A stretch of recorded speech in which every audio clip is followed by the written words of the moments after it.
राधे राधे दोस्तों आप सभी का एक बार फिर आपके अपने चैनल @सबका कृष्णा में हार्दिक स्वागत है। दोस्तों, जैसा सभी लोग ये जानते हैं कि संसार की प्रत्येक वस्तु एक मिश्रित अनुपात में है। अगर यहाँ सुख है तो दुख भी है, अच्छाई है तो बुराई भी है, दानव है तो देवता भी हैं, और दोस्तों अगर यहाँ ईश्वर है तो जी हाँ दोस्तों, भूत भी है। आज मेरी कहानी का शीर्षक भूत पर आधारित है और मेरी कहानी का टॉपिक है जब भूत ने पंडित जी से खाना मांगा। दोस्तों, ये कहानी एक सच्ची घटना पर आधारित है जो महावन गांव की है। तो चलिए दोस्तों, जानते हैं आखिर ऐसी क्या बात थी कि पंडित जी से भूत को खाना मांगना पड़ा। तो चलिए कहानी शुरू करते हैं। दोस्तों, आज से करीब 150-200 वर्ष पहले महावन में एक अमीर व्यापारी अपने परिवार के साथ रहता था। वह सेठ जितना पैसे वाला था उतना ही कंजूस था। वह सिर्फ पैसे कमाने में विश्वास रखता था, कभी कोई दान पुण्य तो करता ही नहीं था। यही सीख उसने अपने पुत्रों को भी दी। इसी तरह दिन निकलते रहे और एक दिन उसी अमीर सेठ की मृत्यु हो गई। उसके पुत्रों ने कंजूसी के चलते उसका क्रियाक्रम भी उचित प्रकार से नहीं किया। सेठ ने अपने जीवन काल में काफी संपत्ति इकट्ठी कर ली थी। 3 और घर भी बना लिए थे। सेठ की मृत्यु के 3 महीने पश्चात उसकी हवेली में अजीबोगरीब घटनाएं शुरू होने लगी। सेठ के पुत्र अजीबोगरीब घटनाओं के चलते दूसरे घर में जाकर रहने लगे। इन विचित्र घटनाओं की चर्चा पूरे गांव में होने लगी। कोई भी उस हवेली में रहने को तैयार ही नहीं होता था। तब से उस घर में किसी की जाने की हिम्मत ही नहीं हुई। दिन निकलते रहे। एक दिन महावन में दूसरे गांव से एक पंडित जी आए। उन्होंने वहां के निवासियों से पूछा कि यहाँ रहने की कोई जगह मिलेगी। महावन एक छोटा सा गांव है। लगभग 150-200 वर्ष पूर्व यहाँ कोई होटल या धर्मशाला नहीं थी। तो सब लोगों ने उसे सेठ के लड़कों के पास भेज दिया, क्योंकि सेठ के लड़के वहां के सबसे अमीर लोग थे। तब उसने सेठ के लड़कों से रहने के लिए कोई स्थान मांगा। बड़े लड़के ने बताया कि रहने की जगह तो है, पर आप वहां रह नहीं सकोगे, और रह सको तो रह लो। पंडित जी ने पूछा, वहां ऐसा क्या है जो आप ये पूछ रहे हो कि वहां रह सको तो रह लो? तब लड़कों ने झूठ बोला कि अरे नहीं, ऐसी कोई बात नहीं है, हमारी हवेली काफी समय से बंद है ना, इसीलिए हम आपसे कह रहे हैं। पंडित जी ने हंसते हुए वहां रहना स्वीकार कर लिया। हवेली काफी दिनों से बंद होने के कारण काफी गंदी थी। हवेली की साफ सफाई करने के बाद पंडित जी वहां रहने लगे। धीरे धीरे समय व्यतीत होता गया। दोपहर से शाम और शाम से रात्रि आ गई। पंडित जी सारा काम खत्म करने के बाद अपना भोजन बनाकर भोजन करने के लिए बैठ गए। नित्य नियम के अनुसार वो दोनों हाथों को जोड़कर सर्वप्रथम भगवान को भोग लगाते और फिर उसके बाद वे कहते कि जो कोई भी भूखा हो आके भोजन ग्रहण कर ले। परंतु उस दिन उस कथन के बाद एक अजीब सी विचित्र घटना घटी। दरवाजा धड़ाक की आवाज के साथ खुला और ना जाने कहां से एक हाथ प्रकट हो गया जो खाना मांग रहा था। पहले तो पंडित जी थोड़ा डरे, फिर उन्होंने वो थाली उस हाथ के ऊपर रख दी। भोजन प्राप्त करते ही वो हाथ अचानक गायब हो गया। इस घटना के बाद पंडित जी डर के मारे कांप रहे थे और मन ही मन ईश्वर से अपनी रक्षा की प्रार्थना कर रहे थे। और उस हाथ का विचार करते करते पंडित जी की न जाने कब आंख लग गई, पता ही नहीं चला। तभी स्वप्न में वे हाथ आकर पंडित जी से कहता है कि पंडित जी को उससे डरने की कोई जरूरत नहीं है, बस वे प्रतिदिन इसी तरह भोजन देते रहें। वे उनसे कुछ भी नहीं कहेगा, ना ही उन्हें नुकसान पहुंचाएगा, बल्कि वे कुछ उनका भला ही करेगा। सुबह उठकर पंडित जी ने देखा कि उनके बिस्तर पर कुछ रुपए रखे हुए हैं। पंडित जी ने पैसों को देखा और बहुत आश्चर्यचकित हुए।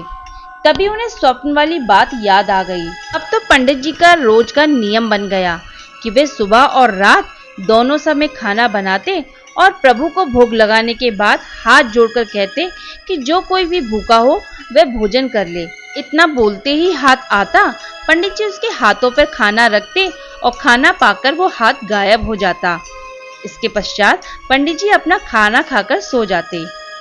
अब तो ये रोज का कार्य बन गया था। एक दिन पंडित जी ने सोचा, आखिर ये हाथ किसका है। उस रात्रि उन्होंने प्रत्येक दिन की तरह खाना बनाया और भोग लगाने के बाद फिर वही कथन दोहराया कि जो कोई भी भूखा हो वो भोजन ग्रहण कर ले। इतना सुनते ही वह हाथ आगे आया और पंडित जी ने उसके हाथों में खाना रखने से पहले उससे पूछा कि आप कौन हो और आपकी ये दुर्दशा कैसे हो गई और इस घर में आप क्या कर रहे हो। परंतु पंडित जी को अपने प्रश्न का कोई उत्तर प्राप्त नहीं हुआ। खाना पाकर वो हाथ गायब हो गया। पंडित जी भी नित्य की तरह अपना भोजन समाप्त करके सो गए। उसी रात पंडित जी के स्वप्न में वो हाथ आया। हाथ धीरे धीरे एक इंसान के रूप में परिवर्तित होता गया।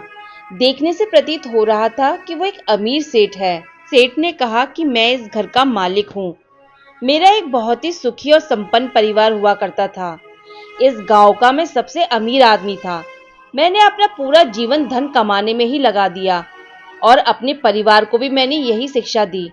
लेकिन मैंने अपने जीवन में कोई भी दान पुण्य का कार्य नहीं किया। अपने पुत्रों को भी मैंने यही ज्ञान दिया और मेरे ही दिए ज्ञान के चलते ही मेरी मृत्यु के उपरांत मेरे घर वालों ने मेरा क्रियाक्रम सही रीति रिवाज से नहीं किया और ना ही वो मेरे लिए कभी कोई खाने पीने का दान किया करते थे। इसीलिए आज मैं इस घर में भटक रहा हूँ, वो भी भूखा प्यासा। पर आपने मुझे भोजन दिया है, इसीलिए मैं आपको यहाँ रहने दे रहा हूँ। इतने में ही पंडित जी का स्वप्न टूटा और वह जाग गए। इस प्रकार कई महीने बीतते चले गए। पंडित जी वहां आराम से रहने लगे। पंडित जी को वहां आराम से रहता देख सेठ के पुत्रों के मन में शंका पैदा हुई कि आज तक इस हवेली में कोई आराम से रह नहीं सका। आखिर ये पंडित जी कैसे रह रहे हैं। उन्हें लगा कि शायद हवेली में सब कुछ सही हो गया है। ये सोच उन्होंने पंडित जी को हवेली से निकाल दिया। के बाद सेठ के पुत्रों ने कई किराएदार रखे, पर कोई भी किराएदार वहां पे टिक नहीं पाया, क्योंकि वो अजीबोगरीब घटनाएं फिर से शुरू हो गईं। ये देख सेठ के पुत्रों ने जब किराएदारों से पूछा तो किराएदारों ने बताया कि ये हवेली तो भूतिया है, यहाँ कोई भूत रहता है, इसलिए वे वहां रहना नहीं चाहते। इतना सुनते ही सेठ के पुत्रों ने पंडित जी को ढूंढना शुरू कर दिया। पंडित जी के मिलने के बाद सेठ के पुत्रों ने उनसे पूछा कि आप इतने समय इस हवेली में कैसे रह पाए। इस पर पंडित जी ने सेठ के पुत्रों को सारा हाल बता दिया और कहा कि आपके पिताजी मुझे वे हवेली देना चाहते हैं। सेठ के पुत्रों को पंडित जी की बात पर भरोसा नहीं हुआ और वापस अपने घर को लौट गए। उसी रात सेठ के तीनों पुत्रों को सपने में अपने पिताजी के दर्शन प्राप्त हुए और उन्होंने सपने में अपने पुत्रों से कहा कि ये हवेली इन पंडित जी को दे दी जाए, वरना मैं इस हवेली में किसी और को नहीं रहने दूंगा। बच्चों, मैंने अपने जीवन में सिर्फ धन कमाने के अलावा कोई भी दान पुण्य का कार्य नहीं किया। इस कारण मेरी ये दुर्दशा हुई है। बच्चों, जो गलती मैंने करी है वो गलती तुम अपने जीवन में कभी नहीं दोहराना। तुम्हें खुलकर दान पुण्य करना चाहिए। दान पुण्य के साथ साथ तुम्हें अपने पितरों को भोजन कराना भी चाहिए। ऐसा करने से तुम्हारे जीवन में धन, ऐश्वर्य और वैभव की प्राप्ति होगी। साथ ही साथ तुम्हारे लोक और परलोक दोनों में भी सुधार होगा। दूसरे दिन सेठ के पुत्रों ने आपस में एक दूसरे की सपनों की चर्चा की। सभी के सपने एक समान थे। उन्होंने अपने सपनों के अनुसार ये फैसला लिया कि पिताजी की आज्ञा का पालन करेंगे। तत्पश्चात सेठ के पुत्रों ने वे हवेली पंडित जी को दान में देने का फैसला ले लिया। सेठ के पुत्रों के साथ पंडित जी ने भी विधि विधान के साथ सेठ जी की आत्मा की मुक्ति के लिए हवन किया।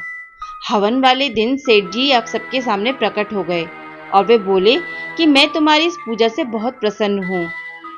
सेठ जी ने पंडित जी को धन्यवाद दिया और इसके साथ ही अपने पुत्रों को भी कहा कि बेटा, अपने जीवन में दान पुण्य का कार्य अवश्य करना, ताकि तुम्हारा जीवन भी सफल हो।